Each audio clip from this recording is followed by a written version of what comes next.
tous, je me présente, Natacha. Donc, je vous fais une petite vidéo pour vous faire un petit récap de tout ce que j'ai pu apprendre pendant que j'étais enceinte sur les couches lavables. Donc, ce que je vais faire pour que ce soit le plus simple pour vous, puisque j'ai des souvenirs de mes recherches encore qui sont très récentes. J'ai un petit qui a actuellement 4 mois.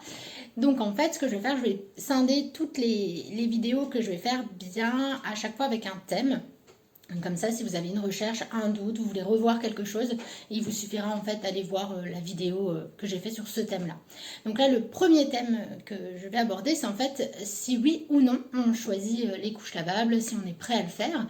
On n'a pas forcément tous envie de le faire, on peut y penser. Donc voilà, là maintenant, j'ai récapitulé un peu toutes les raisons pour lesquelles, oui ou non, on pourrait avoir envie de passer aux couches lavables. Donc je vais d'abord parler des pour, ce qui a fait que nous, on a décidé d'y passer et de consacrer du temps pour ça. Donc la première raison, c'est l'écologie. Donc il faut savoir qu'un bébé, c'est à peu près 1 tonne de déchets, 67 kg de pétrole, environ, si je ne me trompe pas, 2000 litres d'eau, 4 arbres et demi qui sont abattus et 6500 couches de la naissance jusqu'à la propreté du bébé.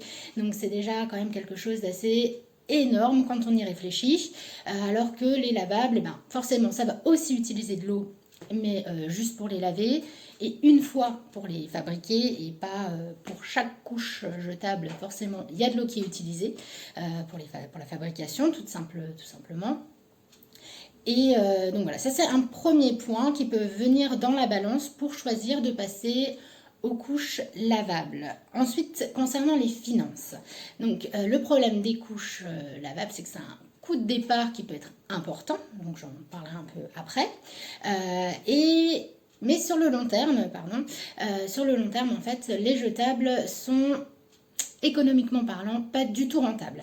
Il faut savoir qu'environ vous allez dépenser, toujours pareil, de la naissance à la propreté en moyenne, entre 2500 € et 3500 € pour un enfant. Alors que les couches lavables au maximum, je pense que ça peut coûter dans les 1000 €, donc pareil, de la naissance à la propreté.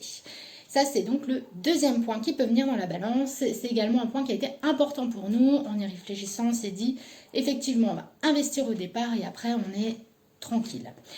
Ensuite, concernant également la santé du bébé, il faut savoir que, pas tous, mais une majorité de fabricants de couches ne font pas attention à ce qu'ils mettre dans la couche, c'est l'esthétisme qui va venir en premier, qu'elle soit jolie, qu'il y ait des couleurs, etc., qu'elle soit blanche, tout ça, ce qui fait qu'en fait, beaucoup de produits chimiques sont utilisés, 60 millions de consommateurs a fait un article là-dessus, ils en font je crois maintenant tous les ans, ou tous les 2 ans, ils font un petit récap, ils prennent quelques marques et puis ils font un comparatif. Je vous invite à aller regarder, c'est vraiment intéressant.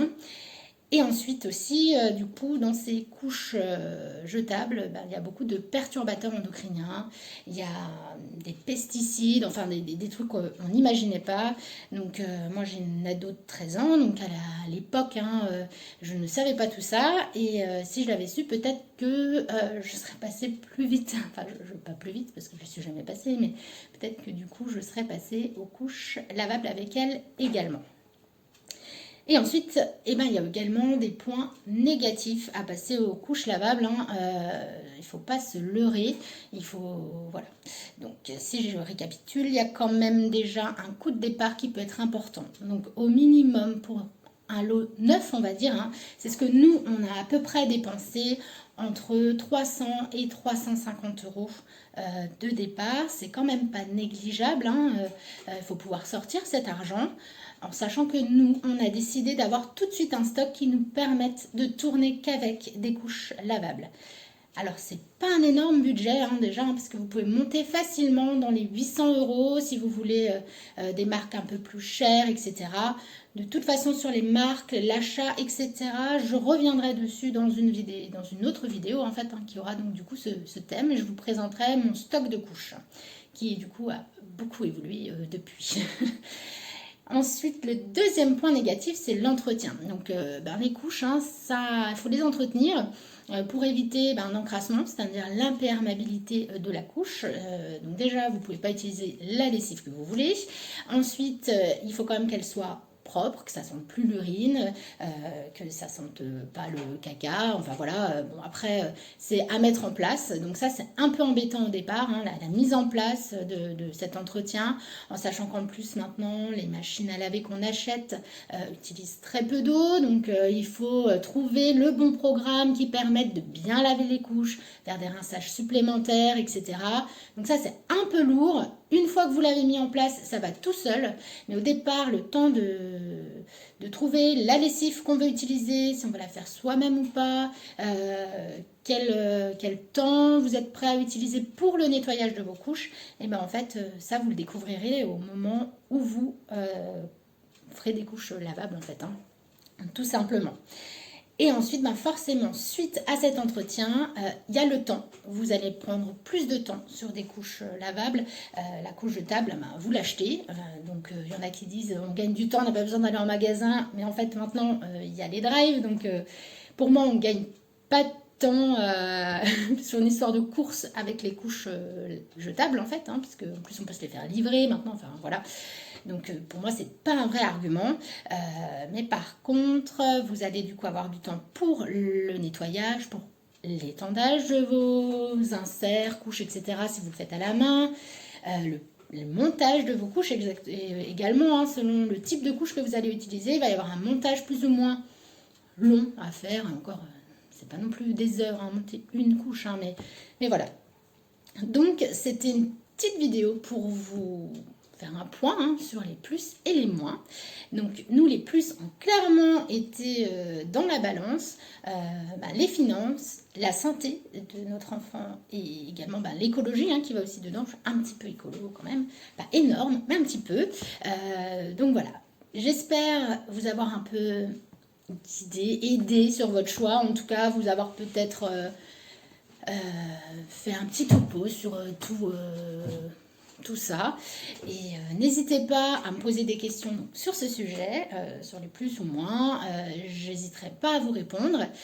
Je vous ferai d'autres vidéos où en gros je vous présenterai mon stock, je vous présenterai l'entretien des couches, hein, comment ça se passe, j'irai au plus juste. Les marques des couches également que j'ai choisies. Pour info, je vais faire une vidéo sur les Bambino Mio, les Bum Diapers, les Poppin V2 et les Préplates de chez Noble Diapers. Je vous donnerai les points positifs et négatifs de chacune de ces couches, parce que j'ai vu souvent beaucoup de positifs sur certaines couches, mais on m'a pas, enfin, j'ai pas eu le retour négatif. Donc là, j'essaie de bien vous expliquer à chaque fois. Et voilà, n'hésitez pas à voir mon site également. Je suis en train de faire un site. Soyez indulgents, il est en montage. J'ai pas encore eu le temps de le relire 15 fois, il y a très probablement quelques petites fautes d'orthographe qui est par-ci, par-là. En plus, des fois, j'écris avec le téléphone, il me change des mots, et etc. Et vu que je fais ça le soir, après bébé, des fois, je suis un petit peu fatiguée. Donc voilà, ça sera un petit peu affiné au fur et à mesure du temps. Bon, je vous souhaite une bonne journée.